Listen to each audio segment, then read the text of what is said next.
Welcome to this deep dive.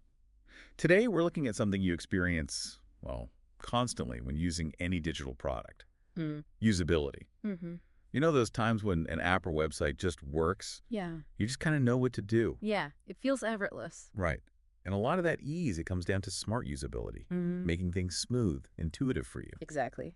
And a really core principle behind that great usability is, well, it's the power of familiarity Ah. and convention. Ah, okay. So how things usually work elsewhere. Precisely.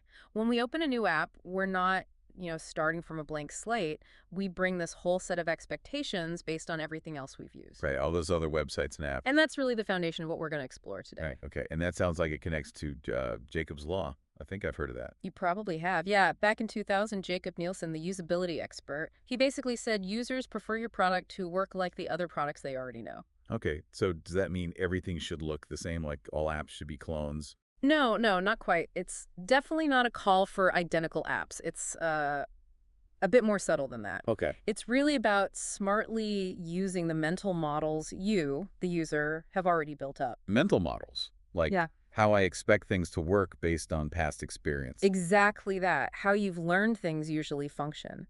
And by tapping into those existing expectations, designers can significantly improve how quickly you get the hang of something new. That's learnability, right? That's learnability. And also how easily you remember how to use it later on. That's memorability.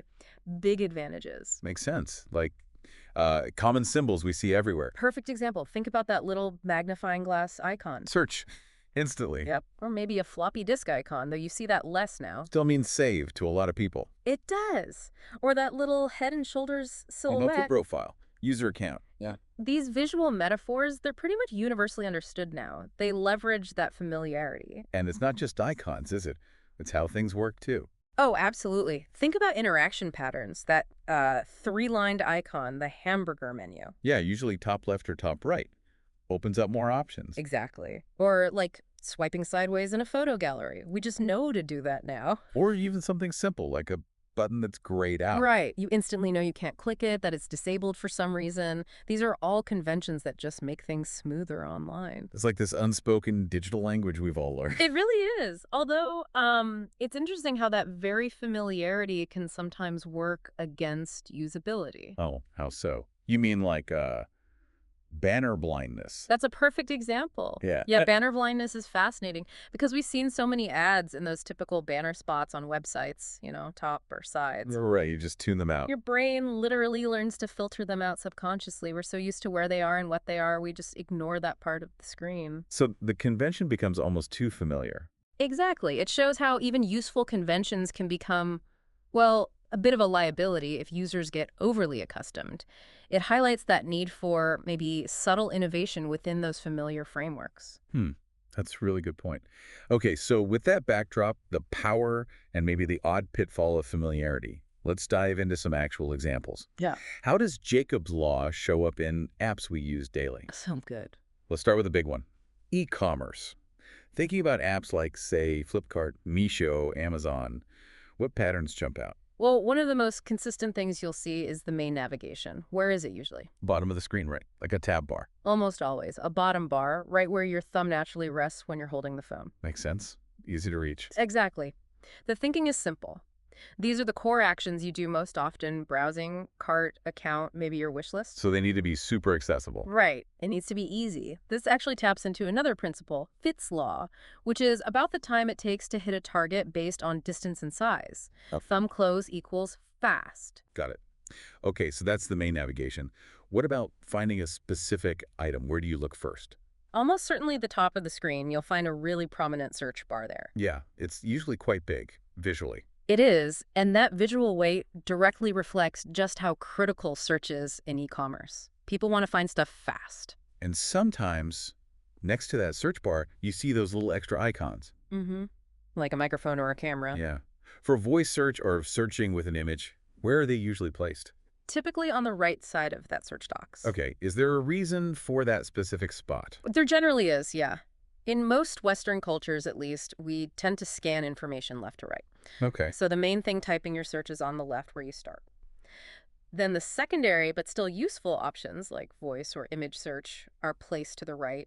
following that natural visual flow. Ah, interesting. So even that small placement detail is thought through. Often, yes. Good design sweats those details. All right, let's switch gears. What about news apps? Like Mint, The Hindu, Hindustan Times.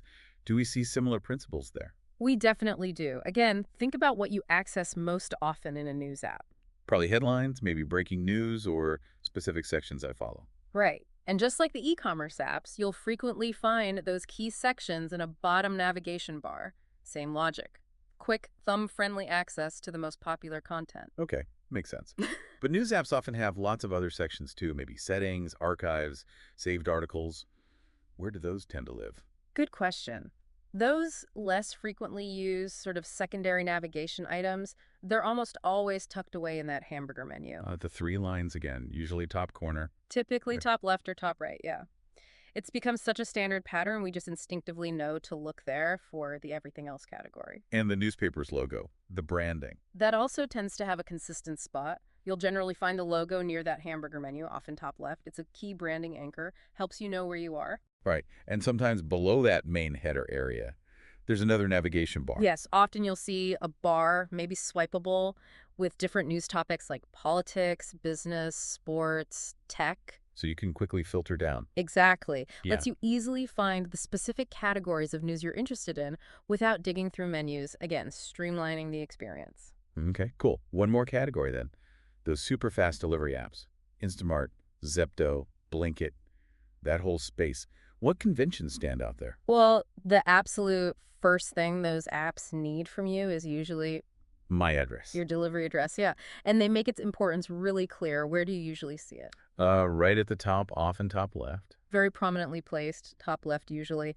It makes total sense because your location dictates everything else, which stores are available, what products they have in stock. It's like the foundation for the whole service. Exactly. It's fundamental. Mhm. Without it, the app can't really function for you. And then, similar to e-commerce, how do you start looking for things? Search bar, again, takes pride of place, usually right near the top, maybe just below the address. Because speed is key for these apps, right? Get in, find it, order it. Absolutely. They're built around speed and convenience, so the search bar provides that quickest path to finding what you need.